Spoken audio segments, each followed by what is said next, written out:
मुझे इंस्पेक्टर साहब, किस जुर्म में आप हमें गिरफ्तार कर रहे हैं?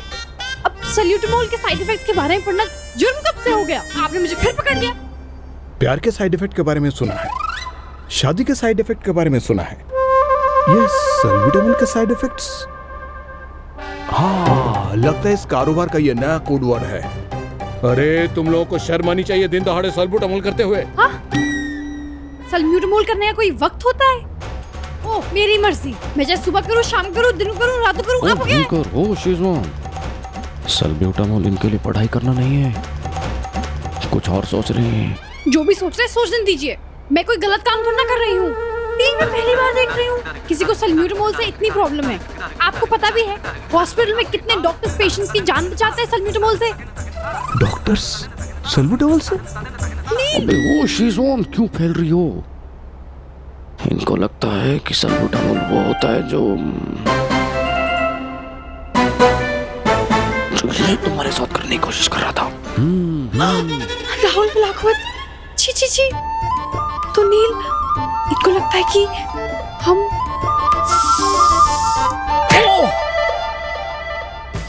तुझे तो इतने डंडे पड़ेंगे ना। मैंने क्या किया सर? मैं क्या किया है?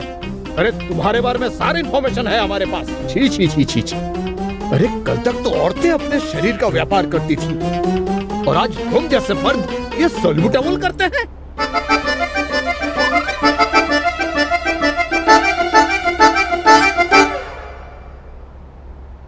देखिए सर, आपको लगता है कि मैं वो पेशे से हूँ?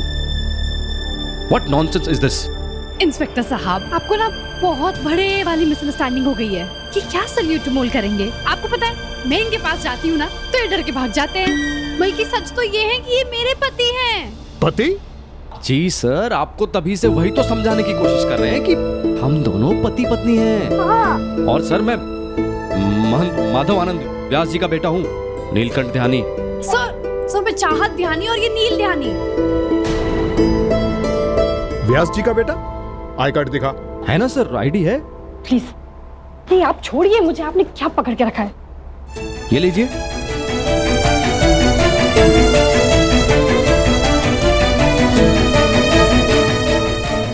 गधा समझ रखा है। ये फोटो तो किसी और की है। अरे सर फोटो, सर आईडी मेरी, फोटो किसी और की कैसे हो सकती है? देख किसकी फोटो है।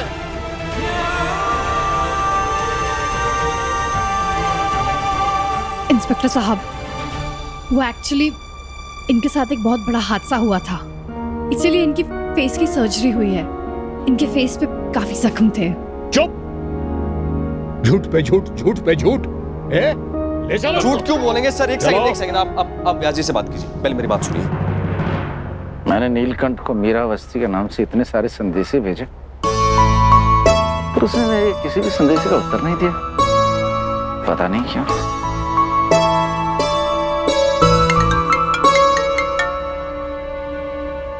हेलो।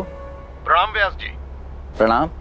मैं सदर थाने के इंस्पेक्टर मान सिंह बोल रहा हूँ। कष्ट के लिए माफी चाहता हूँ। हमने स्वास्तिक लॉज में रेड किया था, वहाँ पर हमने बहुत लोगों को पकड़ा है। उसमें से एक लड़का अपने आप को आपका बेटा नीलकंठ बता रहा है। व्यास जी, क्या आप स्वास्तिक लॉज आ सकते हैं? सर जी, वो नीलकंठ स्वास्तिक लॉज में? मैं भी आता हूँ। शुक्रिया व्यास जी।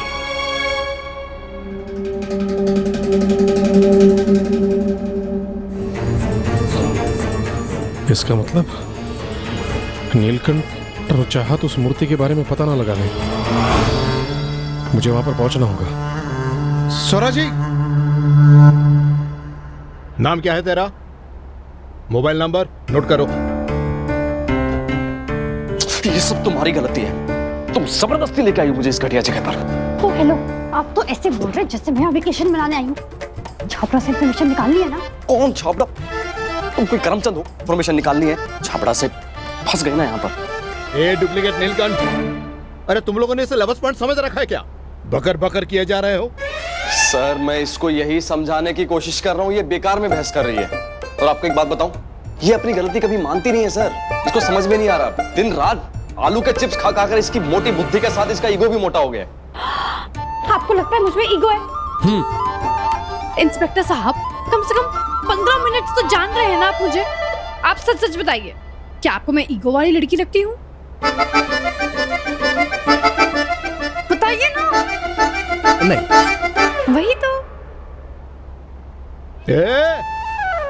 तुम दोनों अपनी बातों में मुझे फंसा के यहाँ से फरार होना चाहते हो ना? मेरा नाम मान सिंह है और सिंह की पकड़ बहुत मजबूत होती है। कांस्टेबल, हथकड़ी लगाओ दोनों को। Lady constable. हथकड़ी क्यों सर? किया क्या है कोई ये तो बताएगा। अरे सर क्या कर रहे हैं सर आराम से। हथकड़ी लगाओ। चलो। 1 मिनट, मुझे वॉशरूम जाना है। हथकड़ी खोलिए। तुम तो कह रही थी ना तुम्हारा पति है, साथ में लेके जाओ।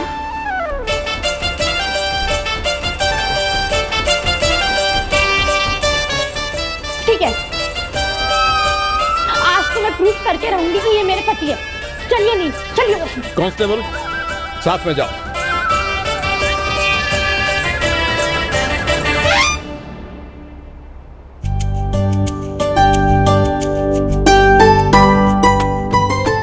कंट्रोल नहीं कर सकती थी क्या? घसीटती हुई यहाँ तक ले आई मुझे। रिलैक्स कीजिए ना, आपको हर बात पे इतना स्ट्रेस लेना जरूरी होता है? चुप।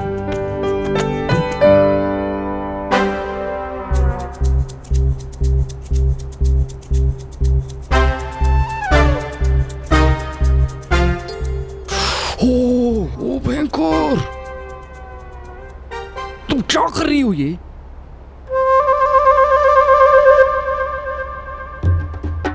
चाँद please please please please please please. Neel, नहीं, देखिए ना। नहीं, नहीं, नहीं, अरे नहीं। आंखें खोलिए अपने। नील, आंखें खोलिए।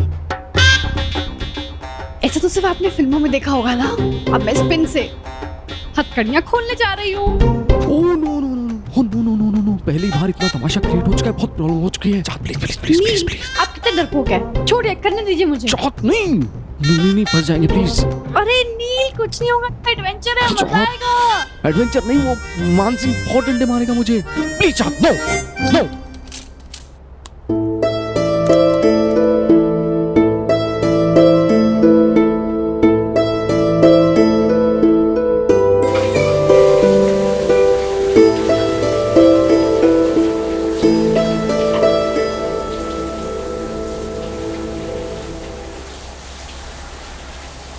बस अब यही देखना बाकी रह गया था ना कि भीग कर बीमार पड़ जाओ और एग्जाम्स की तैयारी ना कर पाओ।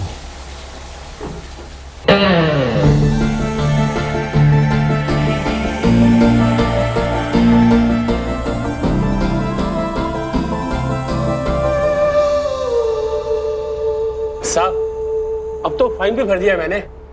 जाने दो मुझे। अभी तक तो इससे कोई इन्फॉर्मेशन नहीं मिली है। ऐसे कैसे जाने दे सकती हूँ मैं इसे? अरे तू रुक, तेरी खातिरदारी अभी बाकी है।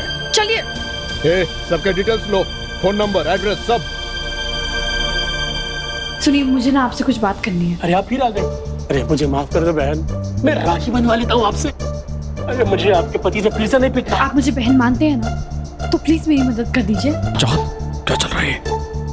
नील, आई एम सॉरी, मैंने आपको पहले इस बारे में नहीं बताया। वो एक्चुअली मुझे इस इंसान से एक इम्पोर्टेंट इन्फॉर्मेशन हासिल करनी है, इसलिए मैं इस लॉज में आना चाहती थी। प्लीज बता दीजिए ना। नीलकंठ, कुंवारी,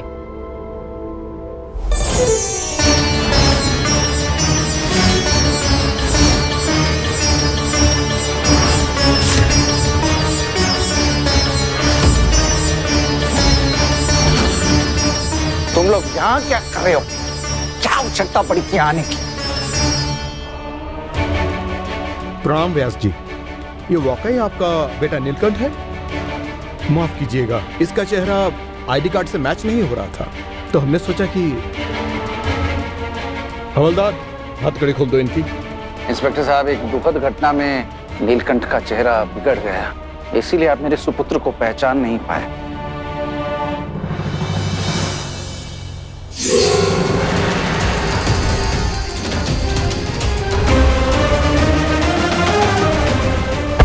नील, वो आदमी भाग रहा है, प्लीज पकड़िए उसे।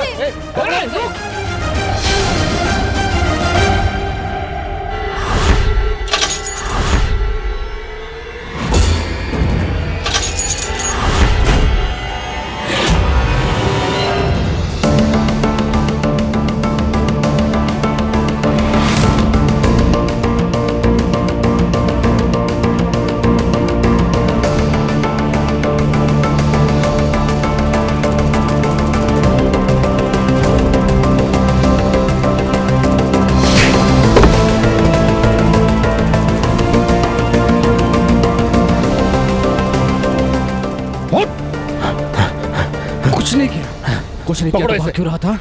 हाँ? चाहत क्या काम है तुम्हें इस आदमी से? ये छाबड़ा जी हैं, ये मूर्तियां बनाते हैं। उस शाम जब लोहे की फैक्ट्री में वहाँ वो हादसा हुआ था ना, सेम वैसी की वैसी मूर्ति वहाँ मिली थी जैसे हमारे मंदिर में है। और नील, वो नकली मूर्ति इन्हीं की बनाई हुई है।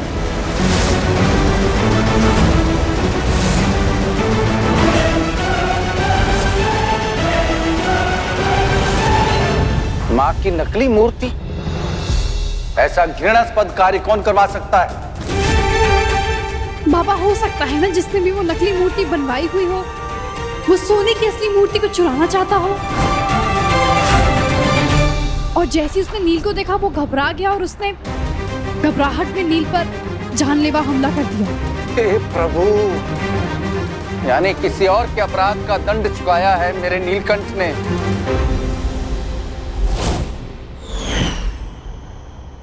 नकली मूर्ति बनाने का काम किसने सौंपा था? बताओ। बताता हूँ।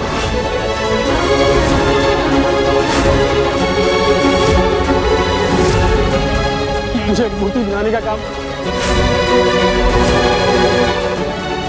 भूपेंद्र डोबरियाल ने दिया था।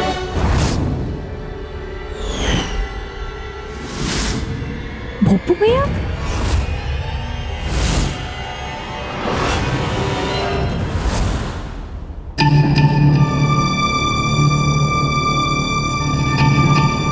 छाबरा, वो जो लड़की चीख रही है ना चाहत, वो जरूर तुझसे पूछेगी कि नकली मूर्ति बनाने का काम तुझे किसने सौंपा था। तुझे सिर्फ एक ही नाम लेना है, भूपेंद्र डोबरियाल। नहीं, किसी का भी नाम लेगा तू बचने के लिए? बचपन का भाई जैसा दोस्त है मेरा वो, समझा? भोपू मुजरिम नहीं हो सकता है। इस बात की गारंटी मैं भी ले सकती हूँ। भोपू भैया कभी ऐसा काम नहीं करेंगे। वैसे नीलकंठ, तूने मुझे बताया था ना कि भूपेंद्र की आर्थिक परिस्थिति कुछ ठीक नहीं है। हो सकता है कि गरीबी की मजबूरी में आकर उसने कदम उठाया। हाँ भाई जी, आप ही की भीग रही है और वैसे भी धंधा मंदा चल रहा है। नहीं नहीं, मैं आप सबको बोल रहा हूँ, भोपू ऐसा नहीं कर सकता है। हम भूपेंद्र को वर्षों से जानते हैं, उसके अंदर इस प्रकार का छल कपट हो ही नहीं सकता। लेकिन व्यास जी, हमें तहकीकात के लिए भूपिंदर से पूछताछ तो करनी ही होगी। किस बात की पूछताछ? आप तो वही बिलीव करेंगे ना जो आप करना चाहते हैं। मैं तब से बोल रहा हूँ मैं ही नील हूँ, मैं ही नील हूँ। आपने बिलीव किया नहीं किया ना? मैं फिर से बोल रहा हूँ कि भोपू मुजरिम नहीं है। वैसे नीलकंठ, तू सही कह रहा। मुझे भी लगता है कि भूपेंद्र ऐसा काम नहीं कर सकता, लेकिन अगर इंस्पेक्टर साहब कह रहे तो हमें उन्हें एक बार जांच करने देनी चाहिए। एक बार बेकरी की तलाशी ले लेंगे, उसके बाद पता चल जाएगा कि भूपेंद्र निर्दोष है या नहीं।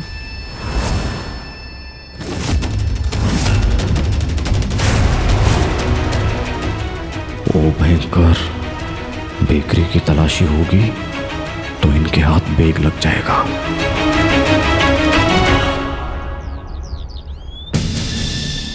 अच्छी तरह से तलाशी लो, अच्छी तरह से।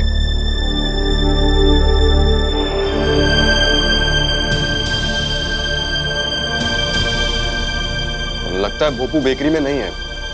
तो क्या हुआ इंस्पेक्टर साहब, तलाशी ले लीजिए, आपको यकीन हो जाएगा कि भूपेंद्र ऐसा नहीं है। अच्छी तरह से देखो, उस अलमारी के पीछे भी।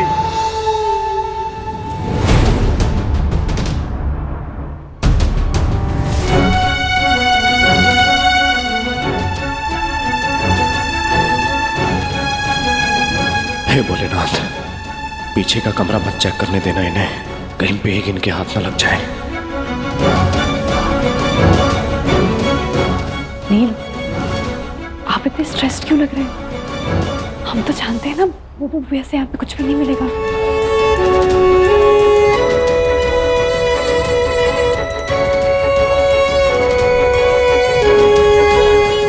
हवलदार, उस बंद कमरे को खोलकर अच्छी तरह से तलाशी लो। जी सर। ओ भयंकर, ये तो पीछे के कमरे की तरफ जा रहा है।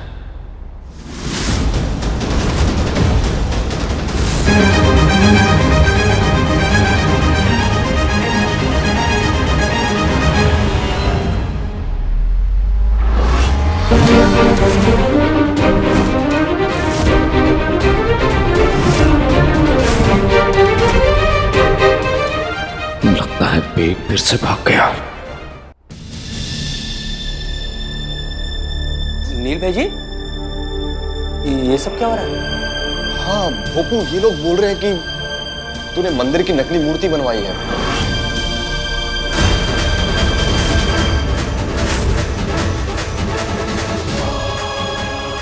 क्या? मंदिर की मूर्ति?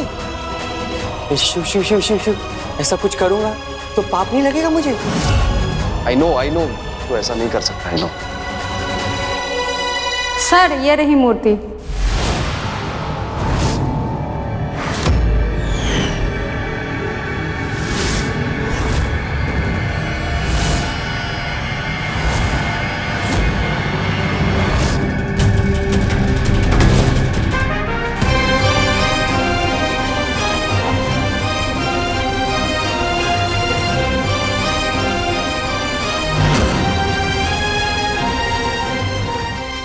भोलेनाथ, क्या जरूरत थी तुझे ये करने की?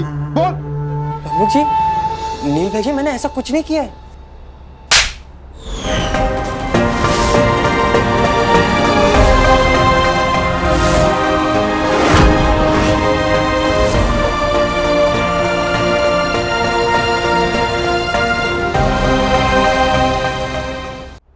भाई जी, मेरा विश्वास कीजिए, ये मूर्ति कहाँ से है मुझे नहीं पता। मुझे पता था कि तेरा बिजनेस ठीक नहीं चल रहा। अरे पैसे की जरूरत थी तो मांग लेता ना मुझसे। ये गबन करने की क्या जरूरत थी तुझे? पीढ़ियों से जिस मूर्ति की रखवाली हमारा परिवार करते हुए आया है, तू उसको चोरी करने निकला था। और तुझे क्या लगा, तू पकड़ा नहीं जाता? नील, कुछ बहुत गलत हो रहा है। आई नो बुबू भैया ऐसा नहीं कर सकते। इनफैक्ट ये मूर्ति तो मैंने खुद अवस्थी जी के पास से लाकर कमरे में रखी थी।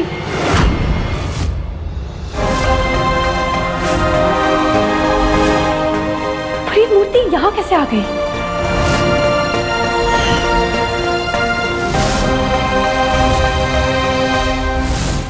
तो इसमें इतना चौंकने वाली क्या बात है? हम सब जानते हैं कि भूपेंद्र का हमारे घर में आना जाना लगा रहता है, और तुझे अपना दोस्त मानता था ये।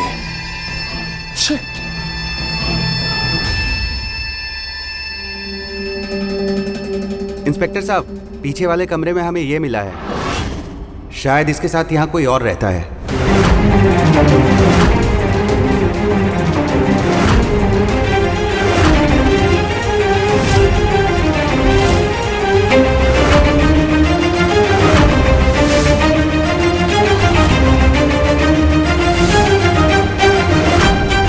किसका है ये कुर्ता? किसका है ये कुर्ता?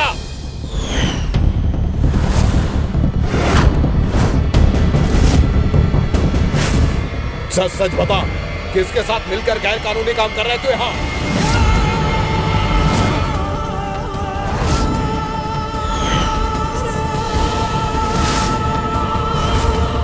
कहीं भोपू सबके सामने बता ना दे कि ये कपड़े बेच के हैं।